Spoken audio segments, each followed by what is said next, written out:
In this video I'm talking about 4 games that send me down spirals. Not the fun, geeky kind, but the kind where hundreds of hours vanish and I start neglecting actual adult responsibilities. These leak into my real life, dragging me into lore deep dives, modding obsessions, and endless rabbit holes. So you can treat this as a warning list, games to avoid if you're wired like me, or as a guide to hundreds of hours of dangerous escapism. So stick around, because if nothing else, you'll leave knowing exactly which games to avoid if you like having a life. And the first game on my list is Fallout 4. Fallout 4 is weird, man. It's not the best RPG, not the best shooter, and not the best Fallout game. Definitely not my favorite in the series, but somehow, every time I crawl back, it swallows me for months and actually makes me worse as a human being. My love for the Fallout universe started 25 years ago with Fallout 1. My grandfather sent me a disc as a birthday gift, and that game became my gateway into the world of RPGs, my favorite genre of all time. A funny tidbit, a couple of years later I gave that disc to my mate so he could make a copy, and for some idiotic reason he carried it in the back pocket of his jeans without the box, so eventually he cracked it in half with his arse cheek. So yeah, fuck you, Dmitry. But Fallout 4 swallows me not because it's a great RPG. Fallout 4 isn't a game, it's a modding platform disguised as a game. I've never tried crack, but I'm pretty sure this is how it feels. It always starts innocent, 10 mods tops, just, fix the basics Bethesda refused to touch for a decade. Next thing I know, I've got 600 installed. Tarkov health systems, custom footstep sounds, and a dozen new guns I'll never fire. And then comes the homework, of course. Suddenly it's 2 AM and I'm watching Oxhorn lore videos or Juicehead mod showcases, convincing myself I need that reload animation for a rifle I don't ever use. By the way, if your Fallout 4 is modded, the achievements are off. And here's my little stat check. I've got 1,319 hours in Fallout 4 and exactly 1 achievement, Enter the Wasteland. That's it. But it feels so nice to take Fallout 4 in its original form and turn it into something else entirely, or turn it into a Fallout game you always dreamt about. These days, when I feel the itch to reinstall Fallout 4 with 600 mods, I take it as a warning sign. If I need that deep of an escapade, something else in my life is off. Verdict: Fallout 4 doesn't just send me down lore rabbit holes, it makes me a part-time game designer and a full-time wasteland loser. Next up, I've got Cyberpunk 2077. This one is the definition of dangerous escapism for me. In fact, I've got this little theory, all the bugs are intentional. Maybe the devs were like, "Kurva, this game turned out too immersive. Better make people T-pose sometimes so they remember it's still a video game." My introduction to Cyberpunk happened at launch. It was a glorious mess, but even back then I knew, once most of the bugs and game-breaking disasters got patched out, this could easily become my next rabbit hole, and I was right. I couldn't finish it at launch because I was stuck on PS4, and it was so bad Sony literally pulled it from the PlayStation Store, but a few years later I bought a new PC and Cyberpunk was the very first game I bought on Steam. Cyberpunk 2077 is a game I sink hundreds of hours into purely because of how immersive it can get.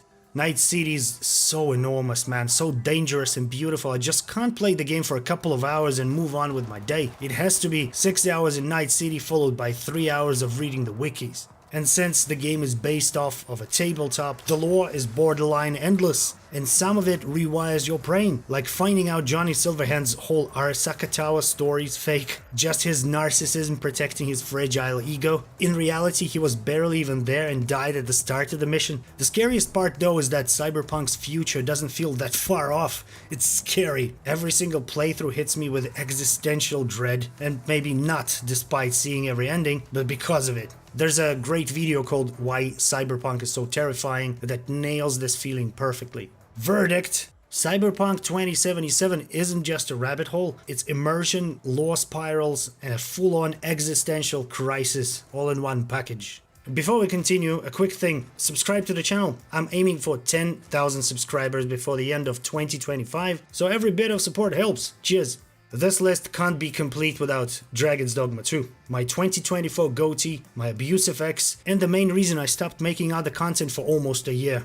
Unlike most hardcore Dragon's Dogma fans, I never worshipped the first game. I played it before, but I guess not enough to let it get its hooks into me. Which means when Dragon's Dogma 2 came out, I didn't carry the baggage of broken promises or missing features. I was blissfully ignorant of that. What hooked me about Dragon's Dogma 2 was the systems. I treat Dragon's Dogma 2 like my ultimate sandbox RPG. The character creator is so damn good. I don't just make avatars, I make people with their own backstories and agendas, and then I play them like they're real. That's why the lack of replay value doesn't bother me at all. My every run is fresh. Sometimes it's brother, who's useless in combat so his poor nasty Ethan solos the bosses. Sometimes it's George, who totally doesn't look like Conquest. The point is, I never play the same way twice, because I can't stop writing stories inside this broken and half-finished masterpiece. For a while, it turned into obsession. I was checking SteamDB daily, doom-scrolling Reddit threads, desperate for updates Capcom would never deliver. Eventually, I realized it wasn't about the game anymore, it was about me needing a creative outlet. Once I accepted that, Dragon's Dogma 2 stopped being an obsession and became my ultimate comfort game. Verdict. Dragon's Dogma 2 drags me into endless spirals of roleplay and replay, but if I harness it right, it turns from abusive X into creative muse. And to round up my unhealthy list, I'd like to talk about a whole universe instead of just one game. Warhammer 40k. Any Warhammer 40k game is a lore black hole to me. I spiral into lore checks at 3 AM. What's a Hellbrute? How do Space Marines take a shit? The most terrifying part is that I always find answers. Taking a shit is heresy. Specifically, the act relaxes the anus, which opens people up to chaos. As we all know, it's the safest orifice of entry because there aren't any teeth. What? It still baffles me that this gargantuan chunk of media was under my nerd radar for so many years. It all started with Dark Tide. The grim dark atmosphere looked so fucking cool. Dark fantasy with machines. And I'm a fantasy guy first, you know, Lord of the Rings over Star Wars any day. So I was there just for the aesthetic and watching the maggots fly in every direction. Then I asked my friend Pledmax to play with me and maybe explain some of the lore.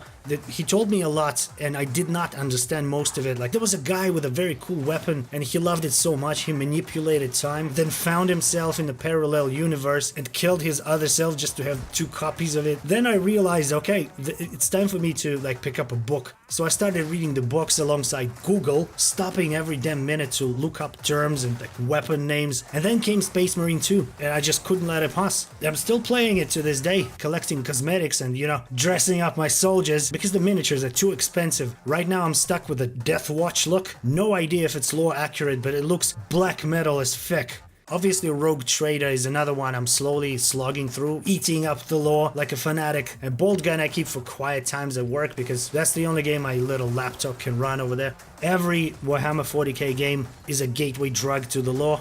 You start with one little thing and suddenly you're sitting on the toilet at 3 AM reading about how Space Marines relieve their bowels. Verdict. Warhammer 40k games don't just send me down rabbit holes, they baptize me in lore until I'm drowning. And that's my list. And what's yours? Put it in the comments so future generations can look back and know exactly what destroyed us.